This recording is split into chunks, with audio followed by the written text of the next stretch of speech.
Bonjour les enfants, on se retrouve pour la lecture offerte et nos histoires qui font peur. L'histoire d'aujourd'hui s'appelle La pieuvre dans la baignoire. Elle a été écrite par toujours le même auteur, donc Monsieur Villeminot, et elle est illustrée par Frédéric Nietbala.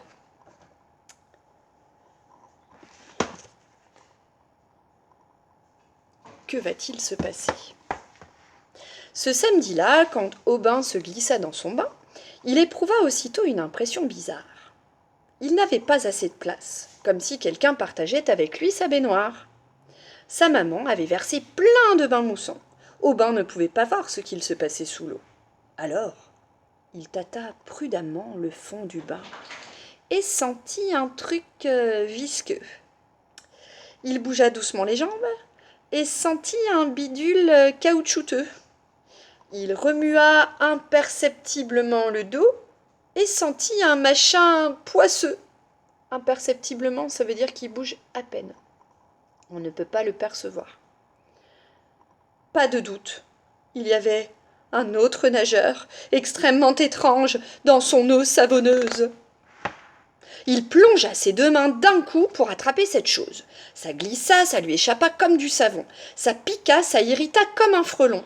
Mais finalement, Aubin saisit solidement le mystérieux occupant, ne le lâcha plus. Et quand il le sortit de la mousse, il vit un long bras rouge, couvert de ventouses, hérissé de minuscules dents venimeuses, un tentacule. Horreur! Aubin plongea la tête sous l'eau, vit la bouche ronde et pleine de dents, les yeux jaunes et méchants. Pas de doute, il partageait son bain avec une pieuvre géante. « Au secours !» cria-t-il, mais personne ne l'entendit. Sa mère préparait le dîner à l'autre bout de la maison et son père était sorti acheter le pain avec sa petite sœur.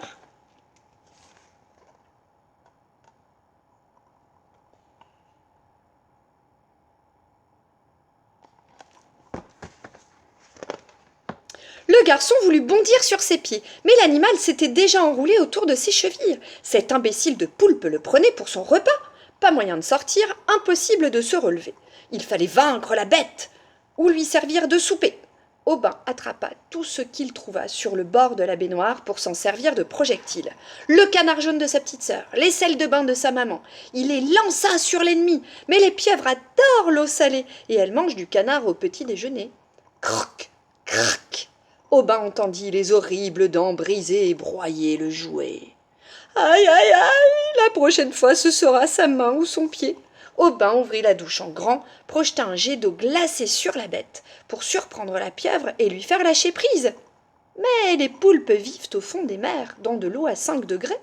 Aubin lui tapa sur la tête avec le pommeau de douche. Mais les pieuvres sont toutes molles. On dirait que rien, vraiment rien, ne peut jamais les entamer.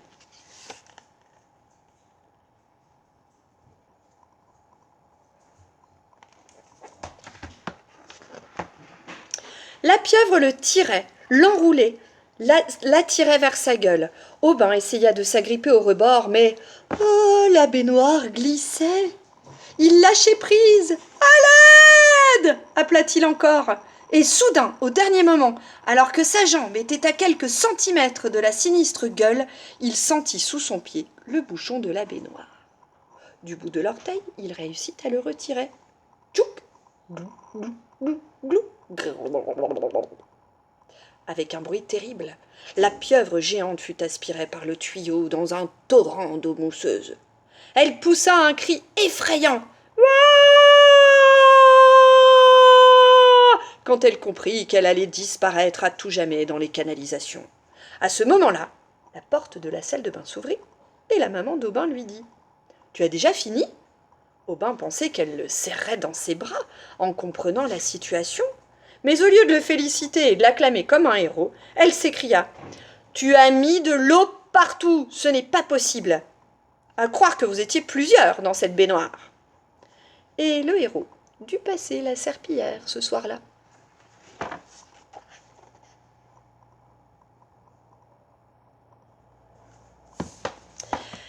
L'histoire de la pieuvre dans la baignoire est terminée. J'espère qu'elle vous a plu. D'habitude en classe, on a l'habitude quand on fait des lectures offertes de travailler sur le lexique, le vocabulaire. Et donc ici, comme on parle d'histoires qui font peur, eh bien je pense que ce serait sympa que vous réfléchissiez à des petites expressions qui nous permettent de donner des degrés dans la peur. Donc par exemple, on peut avoir crainte que quelque chose se passe, on peut craindre que quelque chose se passe, on peut être horrifié, on peut être terrorisé, on peut avoir les chocottes, on peut avoir la pétache, on peut avoir peur tout simplement. Enfin voilà, il y a beaucoup d'expressions autour de la peur, beaucoup de verbes également qui nous permettent de comprendre les degrés dans la peur, comme je vous le disais. Quand on a peur, c'est pas pareil que quand on est effrayé ou quand on est terrorisé. Donc essayez de réfléchir à tous ces mots pour enrichir votre vocabulaire.